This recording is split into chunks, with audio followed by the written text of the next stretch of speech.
ছাদে বিভিন্ন প্রকার শীতকালীন শাক চাষ করার জন্য একটা সেটআপ রেডি হচ্ছে আমার ছাদে। এগুলো হচ্ছে প্রথমে যে ঘোলাগুলো দেয়া ছিল ছাদে সেটাকে তুলে দেয়া হচ্ছে। সাইডে 3 ইঞ্চি গাঁথনি করা হয়েছে, ভিতরের যে ঘোলা দেয়া ছিল ছাদ তৈরির পর সেটা তুলে দেয়া হচ্ছে। তুলে দিলে তাহলে সিমেন্টের যে মানে প্লাস্টারটা হবে সেটা মজবুত হবে এবং তার উপরে নেট হবে। এই যে মশলা তৈরি হচ্ছে, এখানে ওই যে মেঝে প্লাস্টার হচ্ছে, সাইড ওয়ালটা প্লাস্টার হয়ে গেছে। সাইড ওয়ালটার হাইট আছে 10 ইঞ্চি, আর অন্যদিকে প্যারাফিট ওয়াল রয়েছে, তার উপরে স্ল্যাব রয়েছে যেগুলোতে টব বা গ্রো ব্যাগ বসানো হবে।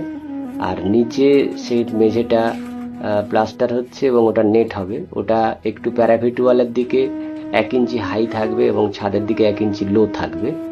এবং এর বাইরের দিকে আপনারা দেখতে পাবেন সেখানে 7টা ড্রেনেজ হোল করা হয়েছে। এইটার দৈর্ঘ্য রয়েছে 20 ফুট বাই 2 ফুট, ওয়াল বাদ দিয়ে 20 ফুট বাই 2 ফুট, দুটো প্যারাফুট ওয়াল বা সাইডে 3 ইঞ্চি ওয়াল বাদ দিয়ে 20 ফুট বাই 2 ফুট, এবং এটাকে বোথ সাইড নেট করা হয়েছে।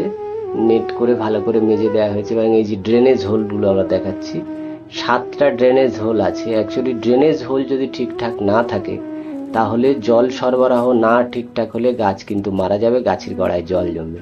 সেই জন্য বিভিন্ন রকম শাক চাষ করার জন্য এর মধ্যে আমরা একটা 10 ইঞ্চি হাইট করেছি, এর মধ্যে 8 ইঞ্চি পরিমাণ বিভিন্ন রকমের সংমিশ্রণ যুক্ত মাটি আমরা ওখানে দেব, এবং তারপরে বিভিন্ন রকমের শাকের বীজ ওর মধ্যে দেয়া হবে। আমি এটা পরপর দেখাবো কিরকম ভাবে শাক চাষটা হচ্ছে। এটা আমি পুরো সেটআপটা দেখালাম।